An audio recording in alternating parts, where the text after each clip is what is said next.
On the UpFront segment tonight, the Detroit Regional Chamber has been working tirelessly since the start of the pandemic to keep residents and businesses informed on what all is taking place. The person behind that effort, the main man here, President and CEO Sandy Barua, he joins us tonight. Sandy, thanks for taking the time. Good to see you. Always good to see you, Dave. Thanks for the time tonight. You have been a constant in our community, of course, reaching out to everyone from medical to government experts, helping to keep all of us informed. What part is this playing, do you think, in protecting Detroit and this region? Yeah, so we were looking at this whole COVID crisis really in three parts. First, it was a respond part.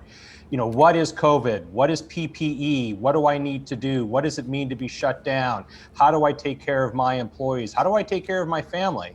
And then, of course, there was the restart. As we slowly started to open up, how do we get businesses up and running again, especially if you consider manufacturing? You know, how do you do that safely? Or even a small business, how do you do that? And then, of course, hopefully soon, we'll be in a recovery phase where we can start getting these businesses up and really running again.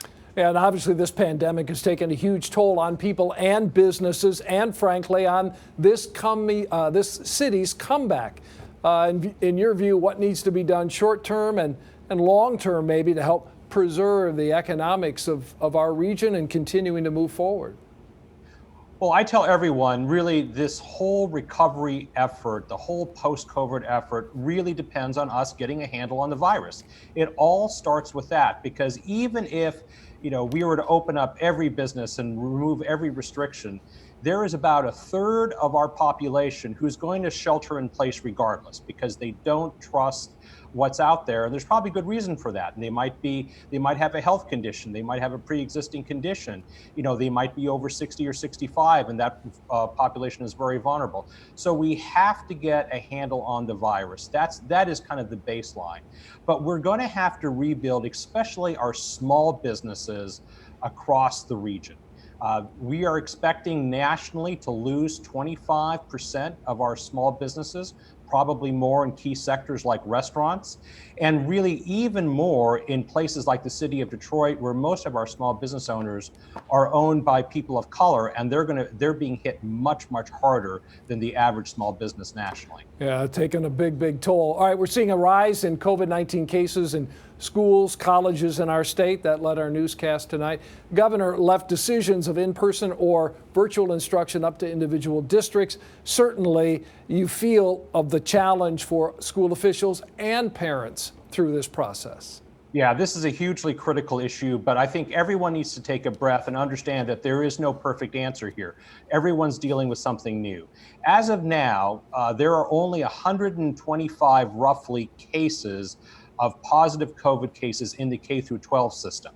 There are far fewer outbreaks in the university system in Michigan, but they have huge numbers, or larger numbers, I should say, Dave, of actual cases. So we're seeing of the 1.5 million school children in the state of Michigan, about 1 million of them are back either full-time or part-time in the classroom, and we only have about 125 cases. And finally, I'd say real quickly, it is really imperative that we get kids back in school, especially for those children who come from underprivileged and under-resourced communities. They don't have the capability most of the time to effectively learn from home. You spent years working in Washington, D.C. Are you helping to keep this region connected with the capital during this pandemic and frankly, in these crazy political times too, if you will?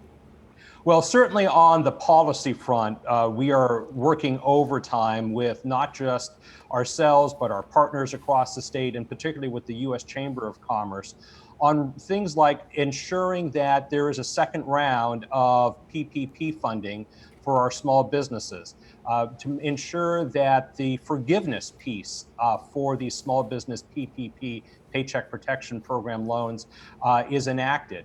We also need to make sure that the states have the resources they need, especially to do things like ensure that the schools in their states, including here in Michigan, have the resources they need to bring back students safely.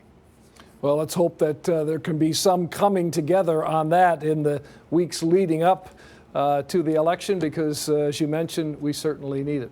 Sandy, as always, thank you. We appreciate your time tonight. Thanks for the insights. As a region, we all continue to try to move forward in confronting COVID. Sandy, thank you. Dave, good to be with you. Sandy Barua, the president and CEO of the Detroit Regional Chamber.